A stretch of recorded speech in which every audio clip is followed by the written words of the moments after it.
considerar la existencia como un acto artístico, considerar el planeta como el resultado de un acto artístico que continuamente hacemos y profundamente artístico en la medida en que es profundamente genuino.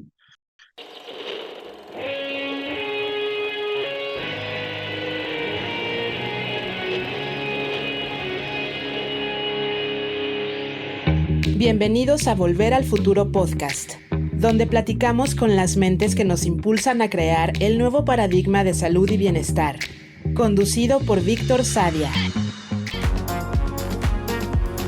Muy buenos días, muy buenas tardes, muy buenas noches. Hoy me acompaña Brigitte Baptiste. Brigitte Luis Guillermo Baptiste es una de las mayores expertas en temas ambientales y de biodiversidad. Tiene una maestría en conservación y desarrollo tropical y un doctorado en economía ecológica y manejo de recursos naturales. Fue directora del Instituto Humboldt y actualmente se desempeña como rectora de la Universidad EAN, donde busca consolidar el emprendimiento sostenible y evolucionar los modelos educativos. Esta conversación me reafirma las ganas de seguir jugando con la hibridación de la identidad, seguir buscando y experimentando y seguir compartiendo la curiosidad y el asombro por la ecología de la vida.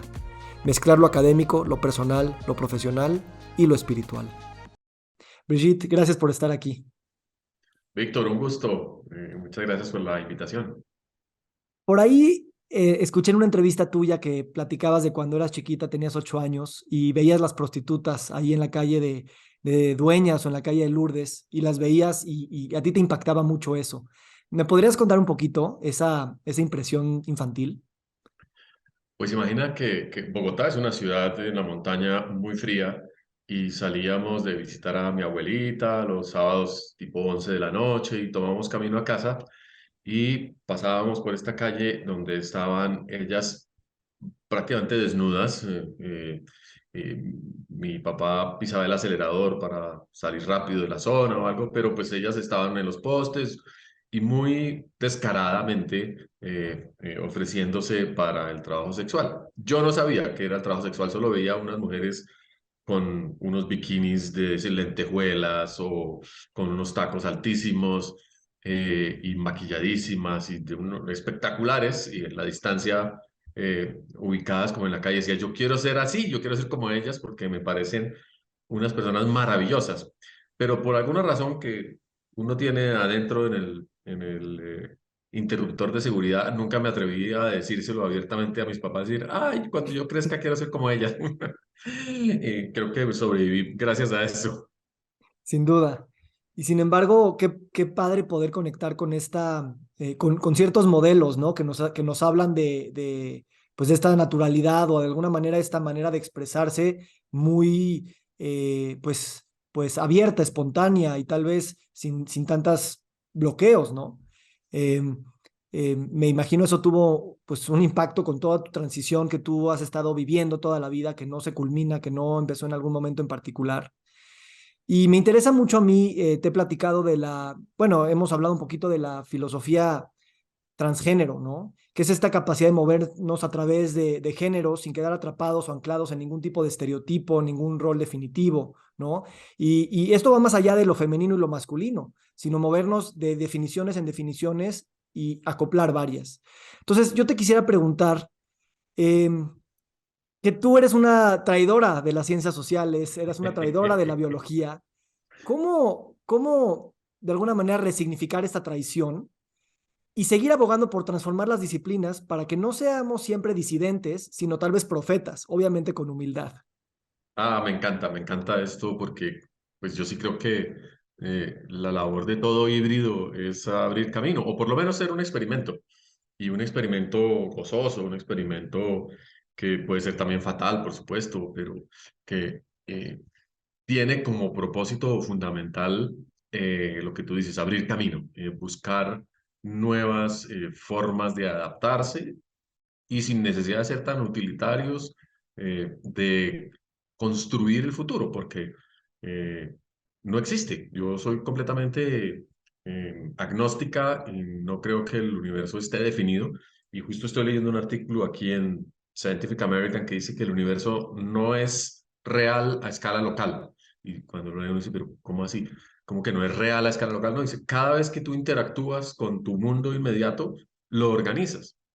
Entonces, eso te da un poder infinito de creatividad que en los temas incluso más materiales de la física y de la química, y por supuesto luego la biología, se manifiestan muy bien, pero en las ciencias sociales y en las humanidades son magníficos porque te permiten decir, los seres humanos podríamos construir una sociedad maravillosa si nos pusiéramos en esa tarea a fondo. Y tiene finalmente un encuentro con un tema que me gusta hoy en día mucho, creo que es parte como de la posibilidad de ser, y es la expresión artística, considerar la existencia como un acto artístico, considerar el planeta como el resultado de un acto artístico que continuamente hacemos y profundamente artístico en la medida en que es profundamente genuino. No es una simulación, no es eh, un cascarón para el mercadeo, no, es un acto cotidiano y constante que implica performance, por supuesto, que implica ensayos, que implica ir y venir, pero ante todo un movimiento dentro de la hibridez, que yo creo que es la mejor manera de hablar de las cosas en vez de tradición, que suena como, pero también me gusta, como dice la canción, traicionera, ti, ti, ti". Claro, y es muy curioso, ¿no? Que la ciencia, por tal vez en los últimos 500 años, con este afán de fijar conocimiento, de escribir en las disciplinas, de establecer parámetros, categorías, axiomas, ahora y revistas como Scientific American, con lo que es la física cuántica y la astrofísica, nos están diciendo, no, no, no hay esta estabilidad, somos más oralidad, somos más espontaneidad, somos más vacío que dureza, por así decirlo, ¿no? Cómo de alguna manera la ciencia se va a envolverse en sí misma irreparablemente, ¿no? En el sentido de que continuar con este conocimiento positivo y tal vez demasiado eh, rígido, colapsa por sí mismo, ¿no? Como Sí, si se volviera en porque un hoyo negro. mira, es como si la ciencia siempre confiase en colectar el espécimen y llevarlo al dato o llevarlo al museo. Y con ello me refiero a toda clase de especímenes, incluso fenómenos sociales, porque en la medida que lo describes, lo caracterizas, lo parametrizas, lo conviertes en un ejemplar de museo. Cuando la cultura está pues moviéndose a una velocidad increíble y cuando los plegamientos de la realidad nos están mostrando una complejidad creciente en todos los campos, pues el ejercicio de la ciencia es contracorriente. Siempre pareciera que el conocimiento es letal, es un conocimiento perverso. En vez de hacer del conocimiento un acto cotidiano que se revalúa a la hora siguiente, se revalúa mañana, tal como nos preguntamos al desayuno si esto que estoy comiendo es sano o no es sano, y lo hablas con tu familia y tu familia te dice, no, no, mamá, deja de comer salchichas porque te van a hacer daño, come cereal más bien. Y al otro día la otra hija te dice, no, no comas cereal porque tiene mucho azúcar. Y entonces todo el tiempo estamos viviendo el conocimiento. Claro, uno no puede vivir todo el conocimiento todo el tiempo.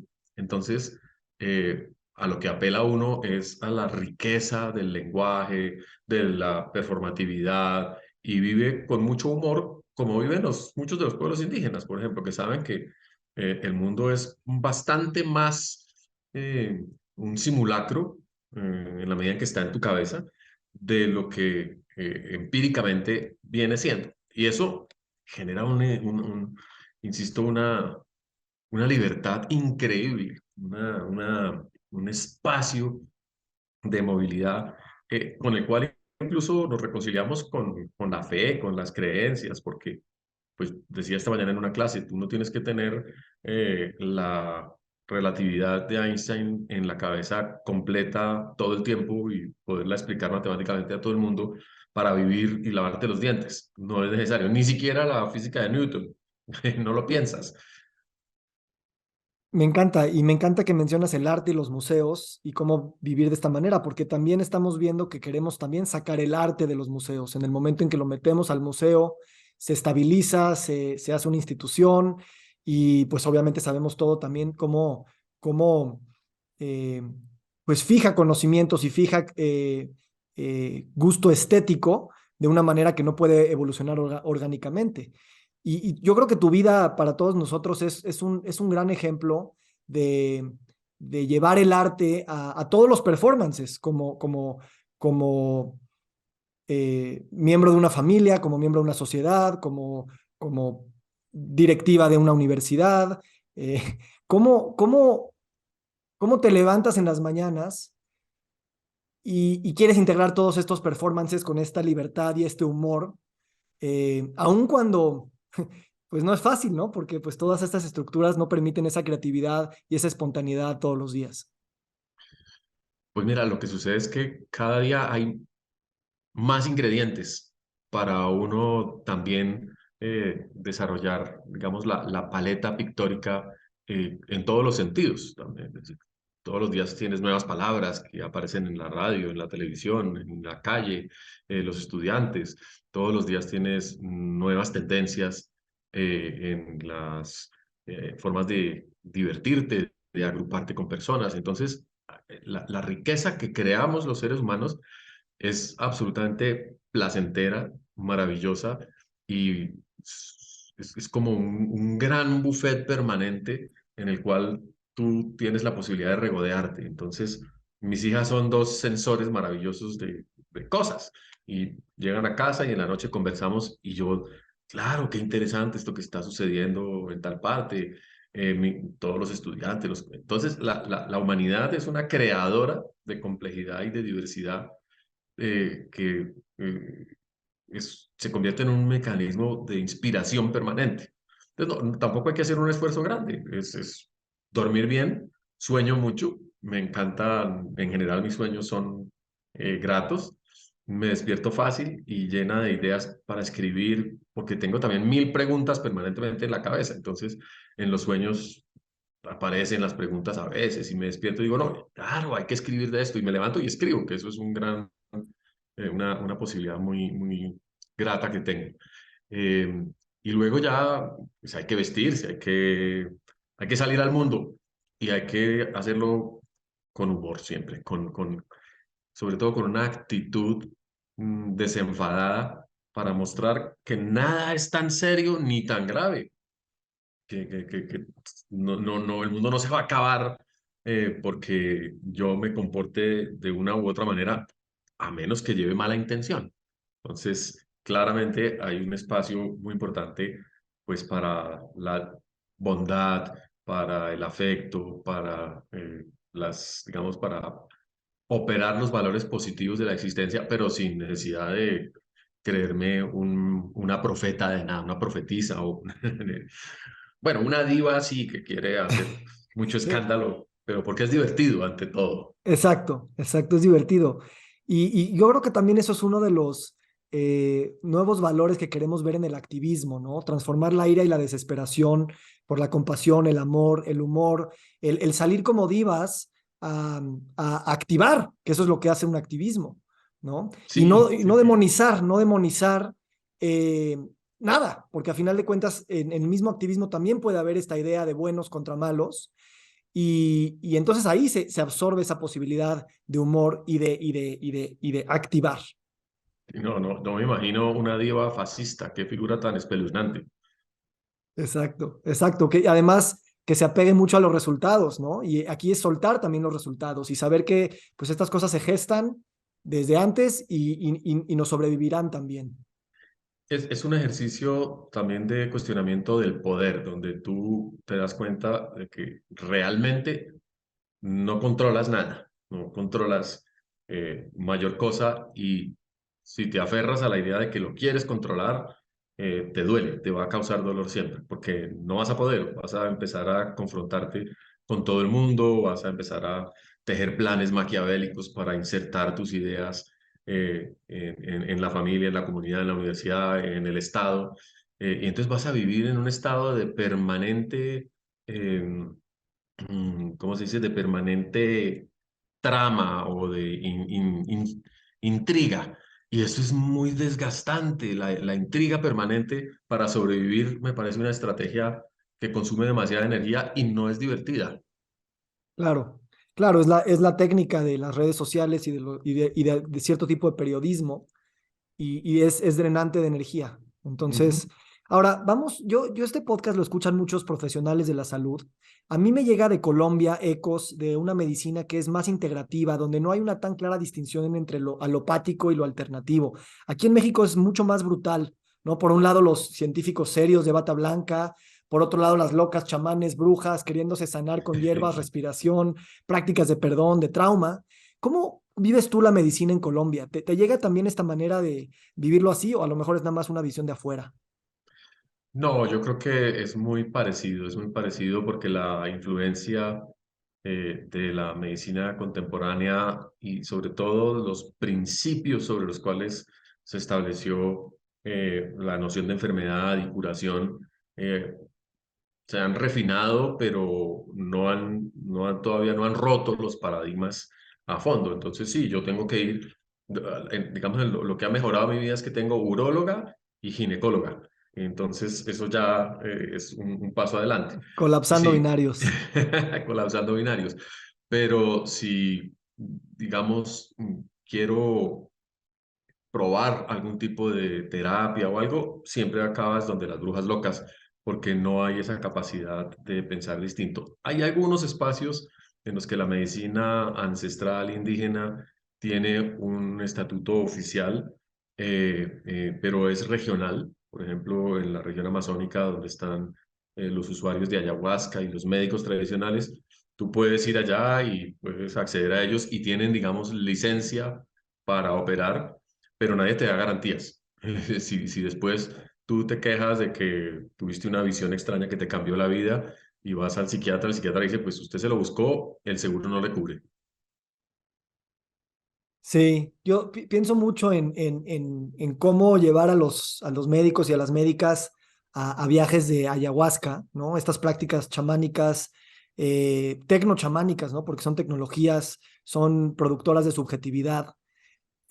Porque también, digo, esto yo creo que sirven a muchas personas, pero en particular me pongo a pensar en los profesionales de la salud que de alguna manera viven, eh, no voy a decir atrapados, pero sí en un closet de que no pueden ni siquiera traer sus propios viajes de bienestar al consultorio, porque no, eso no lo probé, no es un paper científico. Hasta otros temas, ¿no? De que aquí hemos entrevistado a una cantidad de doctores y doctoras que han tenido cáncer y que no se sanaron con lo que estudiaron en la escuela y aún les da miedo llevarlo con sus pacientes, ¿no? Entonces, ¿cómo esta nueva subjetividad y esa, eh, cómo explorar esa creatividad y legitimizarla sin sentirnos que estamos, pues, produciendo muerte? Porque al final de cuentas eso es con lo que los asustan, ¿no? De que no van a matar a los pacientes si no siguen las reglas. Porque los mismos médicos han sido entrenados en un proceso donde la introspección no es un valor agregado, donde todo está afuera y todo está parametrizado. Entonces el mismo médico o médica tiene que regirse por unas reglas que inhiben mucho de sus posibilidades.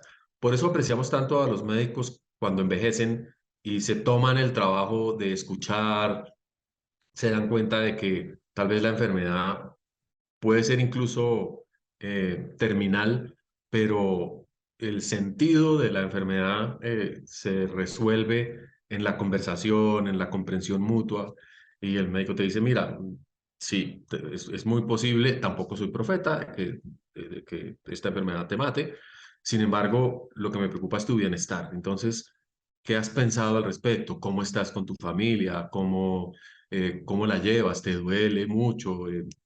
Entonces, debajo del escritorio te pasa la marihuana para que la tomes en la noche y te alivie el dolor, o te recomienda un amigo que te hace unos masajes maravillosos, pero nunca te lo pone en la fórmula médica.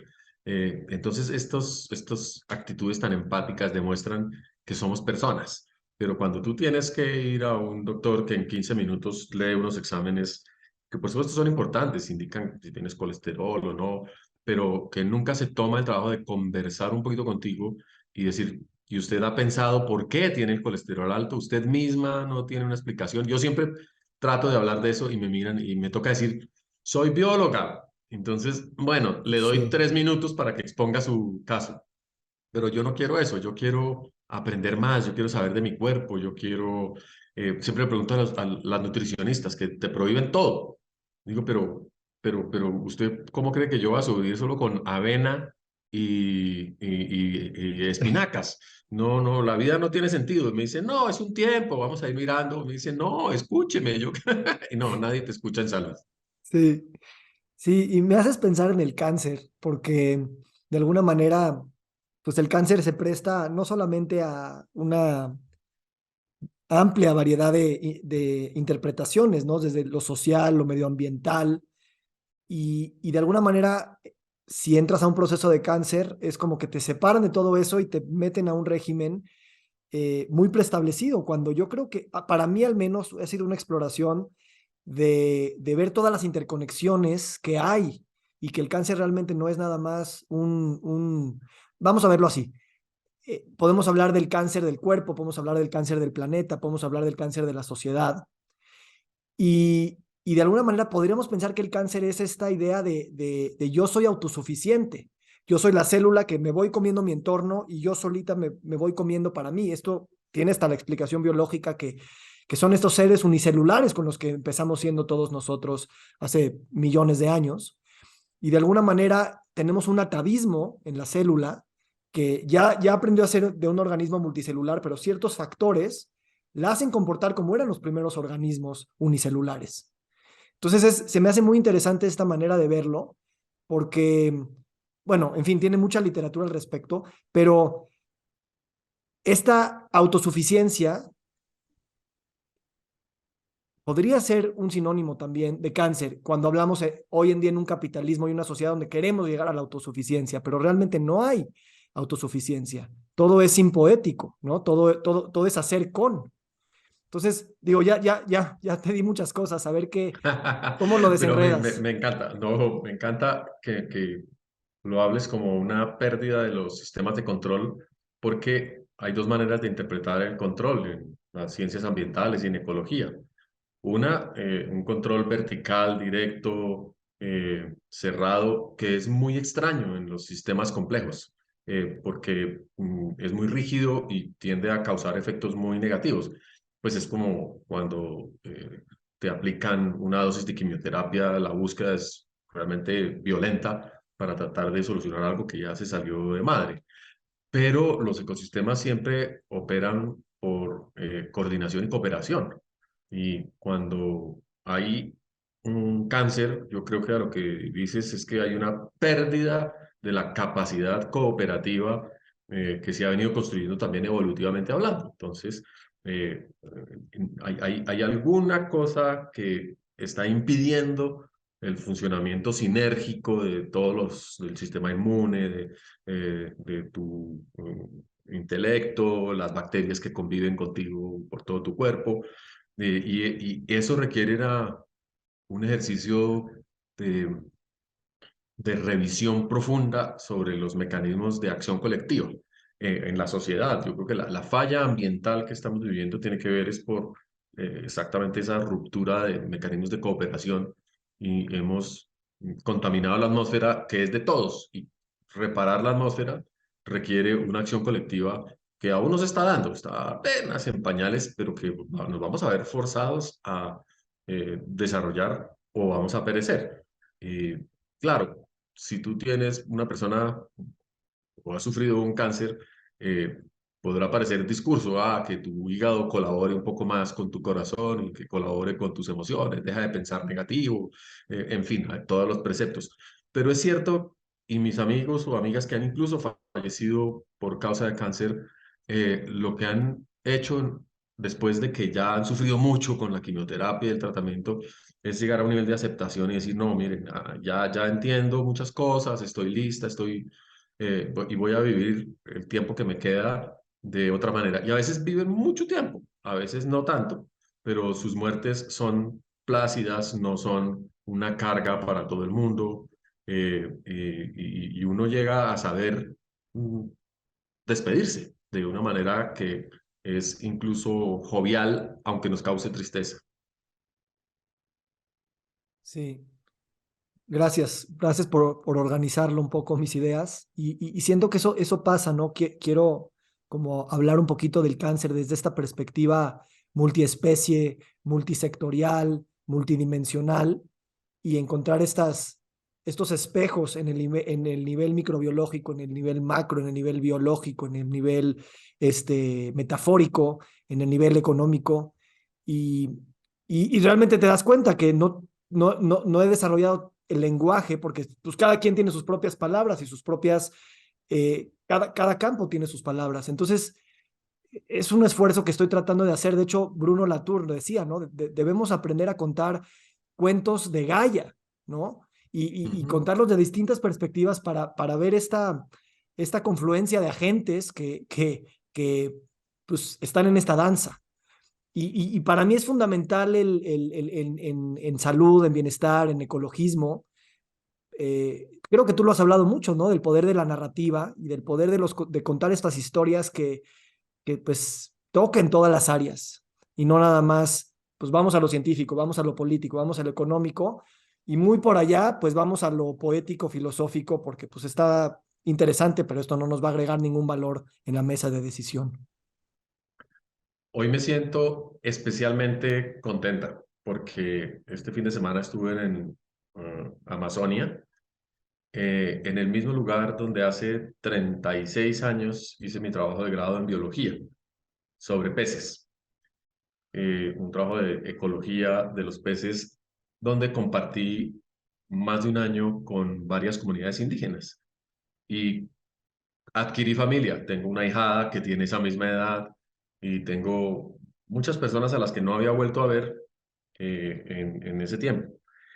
En esos 37 años he desarrollado como todos al envejecer, una serie de males que no tienen descripción y que siempre acaban en el espacio de, pues mire, tómese una aspirina cuando le duela, o haga más ejercicio, o mejore su dieta, pero, y en alguna oportunidad, uno de mis amigos de la región, un indígena, me dijo, no, usted tiene enfermedad de pescado, usted se está volviendo pescado. Y le dije, ¿cómo es eso? Y dice, "Es claro, usted pescó mucho, ¿verdad?" Y le dije, pues claro, era mi trabajo. Y, ¿cuánto pescó? Y dice, pues como 764 muestras, más todas las demás que me traían. Dice, esto es mucho pescado, usted no necesitaba todo el pescado, ¿verdad? Me dicen, no, la verdad no, lo distribuí, pero no lo comimos, le pedí permiso a la comunidad. Dice, ¿y le pidió permiso a los pescados? Y yo dije, no, y es por eso, los pescados están reclamando que no pidió permiso. Entonces me fui a hacer pagamento. Y pasé 2 días, hice un esfuerzo grande de tiempo, recursos, porque es bien, bien lejos, y hice un pequeño ritual personal en el que entregué una cantidad, con casi, como le digo, unos 10 kilos de yuca cosechada allá mismo, la piqué en trocitos y fui al sitio donde iba a pescar y les dije a los pescados, miren, aquí les traigo comida para que se reproduzcan y haya abundancia, discúlpenme, no sabía. Una conversación puede ser que sea de mí conmigo misma, pero los peces estaban ahí.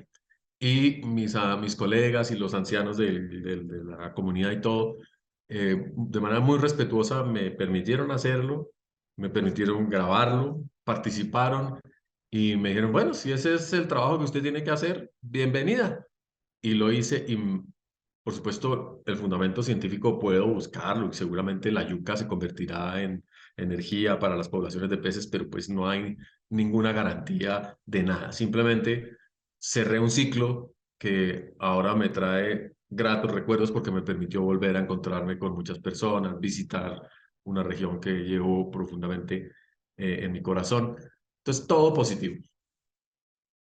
Gracias por contarnos este viaje. Eh, me gusta esta palabra pagamento, ¿no? Y también me hace pensar en los duelos pendientes que colectivamente tenemos con pues todo lo que hemos generado, ¿no? A final de cuentas es precisamente por un desconocimiento, no creo que una maldad, pero pues llevamos construyendo nuestras filosofías y maneras de pensar, tanto religiosas como científicas, con esta idea de estar separados de la naturaleza como si fuera una cosa separada. Y cuando nos vamos dando cuenta que pues nos fuimos afectando a nosotros mismos, pues ya no es ir a doler y a reparar a los peces, nosotros somos los peces, es reparar el espejo, es reparar nuestro cuerpo. Eh, ¿Cómo? Pienso mucho en cómo hacer estas prácticas colectivas de duelo como fundamentales para seguir transformando las narrativas y como dice, cerrar ciclos para poder abrir nuevas perspectivas regenerativas. ¿Qué experiencias tienes tú en estos duelos de este estilo? Pues mira, yo creo que una muy grande en términos del duelo del desarrollo, de lo que llamamos desarrollo. Eh, Todo este nivel de bienestar que ahora tenemos, que es real. Hay muchas cosas que gracias a la tecnología y a la ciencia moderna hacen que nuestras vidas sean gratas, que no nos duelan, no nos duela el cuerpo, que aunque un poco de dolor a veces ayuda, pero sí, hay muchas cosas que agradecemos, pero que no tenemos claro de dónde provienen y gracias a qué son posibles. Y cuando hacemos esa introspección del desarrollo, nos damos cuenta de que han llevado pues al uso masivo del petróleo con los efectos que ello conlleva, a la intoxicación del océano con plástico, a la creación de millones de moléculas químicas que ya están libres y no sabemos cómo van a operar en la cadena de la vida. En fin, entonces nos damos cuenta que estamos matando al planeta y al planeta con nosotros a bordo, porque salvo que creamos que de verdad nos vamos a ir a vivir a Marte pronto, seguramente lo haremos, pero ni todos ni pronto estamos en una encrucijada. Así que el duelo del desarrollo es un ejercicio, digamos, profundo que deberíamos compartir y del cual deberíamos hablar, no señalándonos los unos a los otros, usted tiene más culpa que yo, tal empresa, usted, claro, hay más codicia en algunos que en otros, hay más generosidad en algunos que en otros, pero definitivamente es una introspección colectiva a la que tenemos que apelar continuamente. Yo no soy católica, pero me encanta la casa común del Papa Francisco. De hecho, no tengo religión, pero todos los ejercicios de espiritualidad que conllevan a esa promoción de la introspección me parecen muy valiosos. Y más que duelo, es el espacio del silencio. Y yo sí creo que la humanidad tiene que callarse un poquito, a callar sus voces, sobre todo las rabiosas, las codiciosas, las de la guerra. Y no sé cómo, no sé muy bien cómo, porque las tenemos tan presentes en nuestro alrededor que seguimos luchando contra ellas. Pero sí creo que la diversidad de género, por ejemplo, y nosotras como parte de la comunidad LGBTIQ+, o nosotros, eh, sí tenemos una perspectiva em, innovadora, distinta, desenfadada sobre el cambio, que podría ser uno de los espacios de conversación porque nos lleva al carnaval, nos lleva al tomar riesgos, pero sin arriesgarlo todo.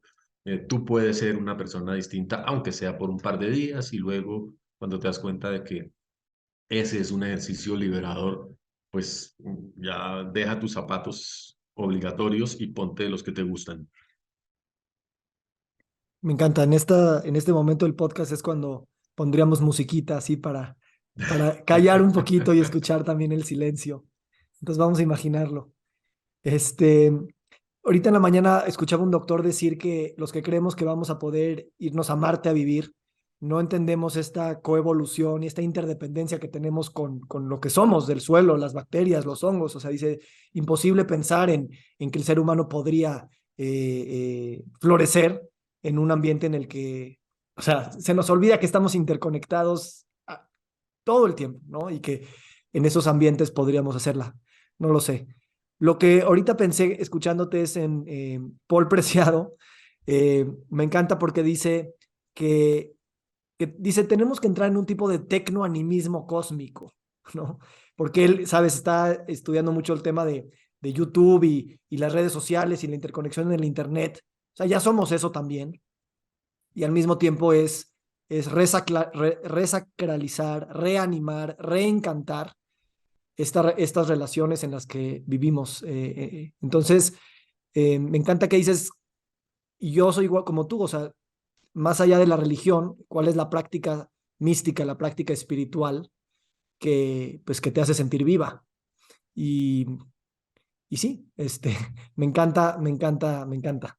Ahora, tú eres rectora de una universidad y me encantaría escuchar un poquito de, primero, cuando te nombraron, o sea, te pusieron a una bióloga como rectora de una escuela de administración y negocios, ¿no? Para hablar de emprendimiento sostenible y evolucionar los modelos educativos. ¿Cómo ha sido ese statement, obviamente, poner una bióloga en una escuela de administración, más allá de poner una persona trans? Y más allá, ¿cómo en una institución que sí está dividida por departamentos y clases y materias y matrículas, integrar esta manera y que los estudiantes podamos crecer con aprendiendo desde la complejidad y para la complejidad?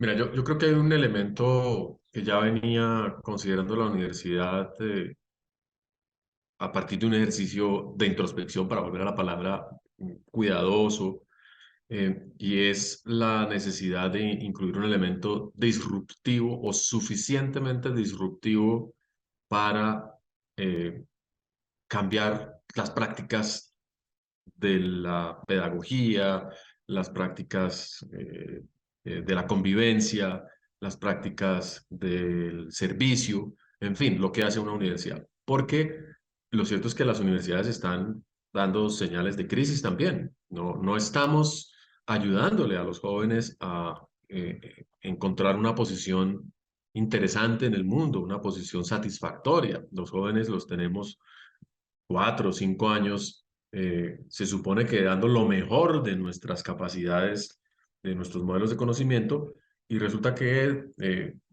se enloquecen durante el proceso y si sobreviven, no encuentran nada afín a lo que se supone que les enseñamos.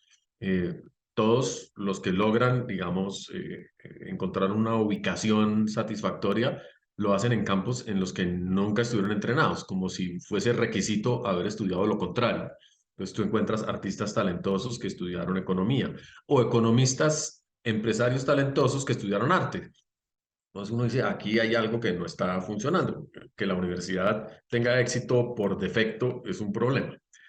Y luego el sentido de la formación está en cuestión también porque pues el mundo no está mejorando, por lo menos ni homogéneamente ni globalmente. Así que tenemos que mirar muy bien a fondo dónde está el cáncer, dónde están las células escapándose, dónde están los crecimientos tumorales.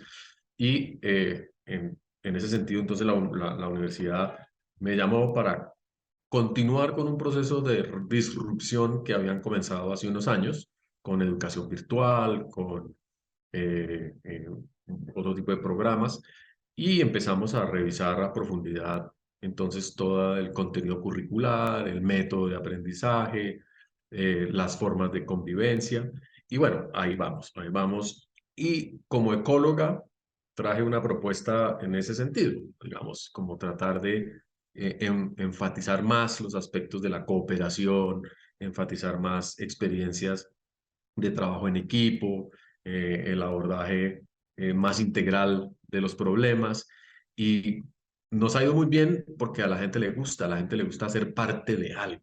A la gente no, hay algunos estudiantes o personas que dicen, no, no, yo prefiero sola funcionar y ya veremos qué pasa.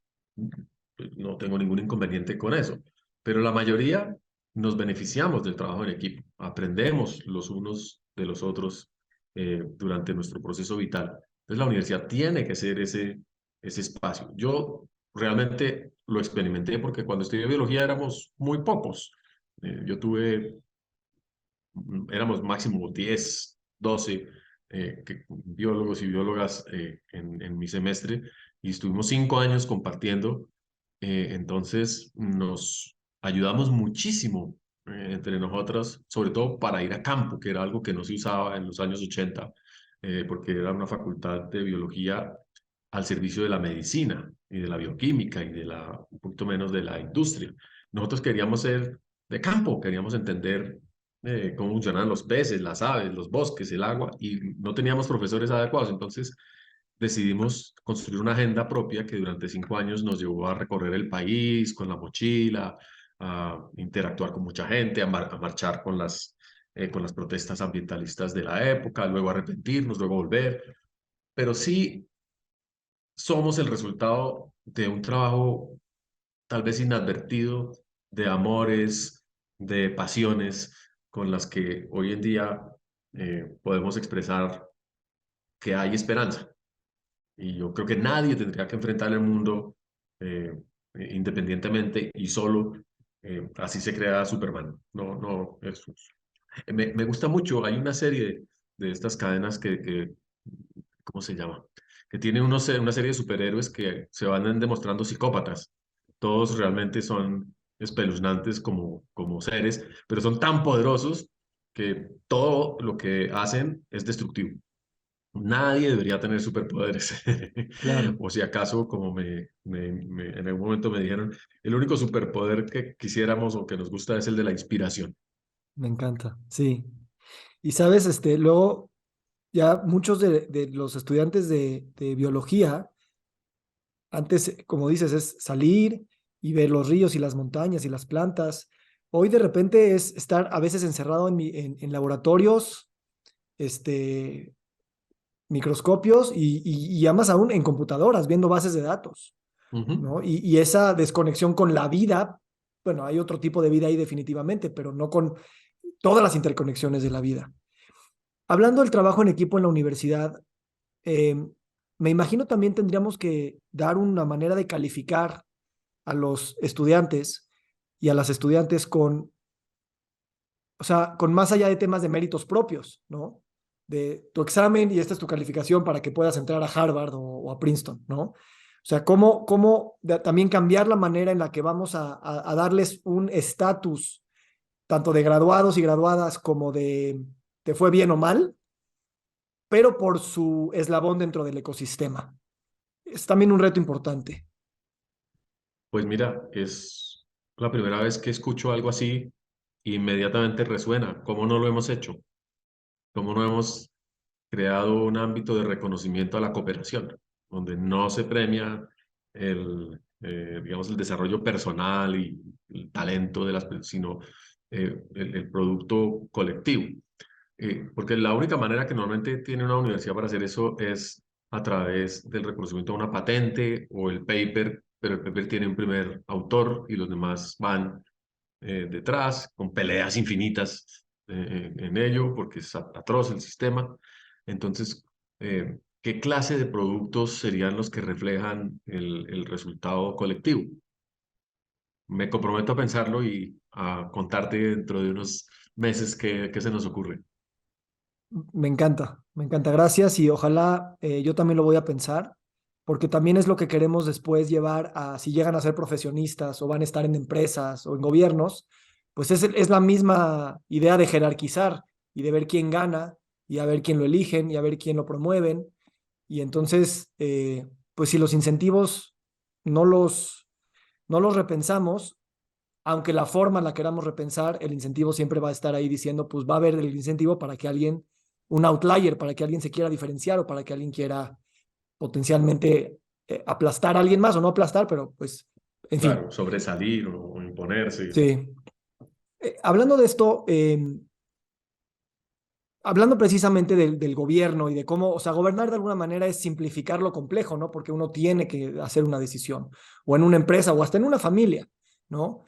Eh, ¿Qué opinión te merece las nuevas tecnologías como el blockchain, ¿no? Y todo esto que vemos de las economías descentralizadas y que se permite comunicar computadoras entre computadoras y personas entre personas sin la intermediación de ciertas unidades centralizadoras. ¿Tú crees que esto nos va a ayudar a democratizar y a descentralizar y nos va a ayudar a trabajar con esta complejidad? Esa es la pregunta. ¿O va a encontrar otra manera de volver a resimplificarse pues de alguna manera aniquilar lo que no Mm. queríamos? El único ejemplo que tengo que me ayuda a improvisar un poco una respuesta es en la evolución. cómo a lo largo de la evolución ambos movimientos han estado presentes. El aislamiento y la reconexión, la construcción de controles centralizados por poco tiempo, normalmente, y luego la ruptura y el colapso o la liberación de entidades descentralizadas que luego se vuelven a encontrar y generan colonias y una entidad de mayor jerarquía y luego vuelven a explotar. Entonces, hay movimientos no necesariamente pendulares, sino en muchas direcciones, porque además son estructuras híbridas que tienen infinitas posibilidades y formas de comportarse. Entonces, así como hay especies que pueden cambiar de sexo cuando alguno de los dos hace inviable la genética hacia el futuro, entonces revierten algunos machos a hembras o hembras a machos. Eh, pero que puede ser una cualidad persistente. Entonces, cada año te toca el turno. Este año eres macho y el siguiente eres hembra, y pues cada quien se administra su nivel de feminidad y masculinidad. Yo no sé cómo sería eso, por ejemplo, en la humanidad, pero es un ejercicio que le pongo a mis estudiantes y por supuesto se tuercen de la risa después de 3 minutos de pensarlo. Em, entonces creo que sí, que blockchain, que las tecnologías de descentralización y de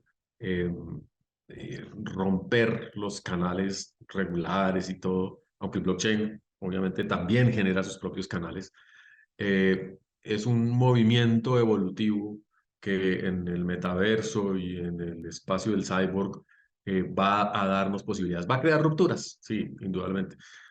En evolución esas rupturas se llama especiación, se llama creación de novedad biológica. En la cultura y en la tecnología no podemos usar ese término, pero tendría que ser algo análogo. La separación de linajes tecnológicos. Yo hablo de filogenias cyborg en ese sentido. Y habrá humanos que nos sintamos más cómodos dentro de un linaje y no en otro, y eso le va a dar mucho contenido a nuestra propia diversidad y nuestras capacidades de innovación. Pero sí, si vamos a colonizar Marte, no lo vamos a hacer en nuestro cuerpo, porque sería tremendamente incómodo y terrible. Lo vamos a hacer con nuevos cuerpos y no sabemos qué rostro tendrán ni cuál. Espero que no sea a través de experimentación genética que lo hagamos, pero sí tendremos que ser otra clase de humanos los que viajemos a las lunas de Júpiter, que nos sintamos cómodos y cómodas nadando en piscinas de nitrógeno líquido y con muy pocos pasteles de chocolate a nuestro alrededor. Pero yo creo que la tecnología en este momento juega ese papel de abrir posibilidades y generar rupturas. Por eso un propósito común de tener una tecnología de lo humano única y generalizada, me parece ingenuo, no va a pasar. Y sí, más bien creo que los drones van a convertirse en muchas cosas dependiendo de quién y cómo los use. Los ordenadores cada vez más, los teléfonos inteligentes. Lo que sí hay que fortalecer es nuestra capacidad de interactuar significativamente con la tecnología para no estar al servicio de un solo linaje ni de una sola autoridad centralizada, porque obviamente las nuevas entidades ecológicas son las corporaciones globales, son los megaterios, los tiranosaurus rex del momento, y aunque uno les diga tiranosaurus, no se ve el meteorito que los vaya a controlar, entonces también debe haber musarañas, que somos las que por ahí estamos corriendo y Sí, haciendo cosas raras y distintas. sí, cucarachas, Cucarachas también, sí. curiosas, curiosas. Sí, yo creo que descentralizar en general va a ser bueno, porque nada más por eso se va a permitir más la hibridización de todo, y las formas harán nuevas estructuras, y las estructuras a su vez darán nuevas formas de organización en esta unidad múltiple. Pero sí, sí está por verse, y como también se mueven muchos dineros, capitales, intereses, Claro. y también está tan abierto a la especulación, ¿no? Porque ya también todo se comoditiza y lo puedes vender y comprar futuros. Entonces ya se vuelve también el show sobre el show, y bueno, se Sí. vuelve Pero difícil. mira que, por ejemplo, el metaverso, nos invitan a comprar propiedades, cumplir nuestros mismos deseos cotidianos en otro nivel con unos controles y unas garantías abstractas. Eh, Eso es bastante aburrido. Si vamos a reproducir en el metaverso este mismo universo parroquial y limitado que tenemos, pues no creo que hayamos logrado mucho. Pero lo cierto es que si logramos habitar no solo uno, sino muchos metaversos, ahí tendremos la inspiración para retroalimentar nuestras vidas en este, que es lo que siempre ha sucedido con los pasos evolutivos. La experimentación induce retroalimentación y modificaciones que ahí sí se van a convertir en nuevos patrones ecosistémicos o sistémicos que podemos habitar. Entonces podemos ensayar las nuevas ciudades del futuro en el metaverso y si colapsan, pues no pasa nada. Nos devolvemos a nuestras guaridas y volvemos a construir una nueva urbanidad metaversica. Lo importante es que no haya un control del metaverso único. Entonces, pues habrá el metaverso del capitalismo salvaje y bien, allá que los que creen que eso funciona, háganle, funcionen ahí adentro. Nosotras probablemente nos iremos más a la pornografía o a otros espacios más disruptivos. Sí, exactamente. Me encanta cómo lo pones y esa visión de ensayo es precisamente lo que creo que mucho de la definición de la salud y el bienestar es el ensayo, el estar experimentando, el estar probando y el estar no tomando las cosas tan en serio como tú bien decías, jugando a las divas, a las locas y luego también a los serios y a los investigadores y a los que realmente sabemos que hay muchas vidas de por medio y pues no sé, jugar con toda esa interacción. Mm. Brigitte, te quiero agradecer, la verdad te quiero decir que me has inspirado muchísimo, te he seguido por mucho tiempo y te agradezco por tu trabajo, por tu forma de vida y también por la apertura con la que pues siempre trabajas y vives, pero también hoy me sentí escuchado, no tenía pretendido hablar tanto, pero me sentí Qué bueno. escuchado y gracias por ayudarme pues en esta co-creación constante. ¿Algo que te gustaría agregar sobre algún proyecto que estés haciendo? Nos encantaría algún día también invitarte a México y continuar con estas conversaciones multidisciplinarias y pues híbridas. Encantada. Yo voy a México con cierta frecuencia. Iré ahora en abril a celebrar el cumpleaños de una gran amiga en Oaxaca y me han invitado al Instituto de Ecología y a la Feria del Libro en Jalapa, en Veracruz. Así que encantada de continuar la conversación. Muchísimas gracias y te deseo un feliz día. Para todos los que nos escuchan. Gracias. Bye. Nos encantaría recibir tu retroalimentación de estos podcasts para continuar generando contenidos que te sean útiles e interesantes. Si puedes, déjanos un comentario en la página web victorsaadia.com.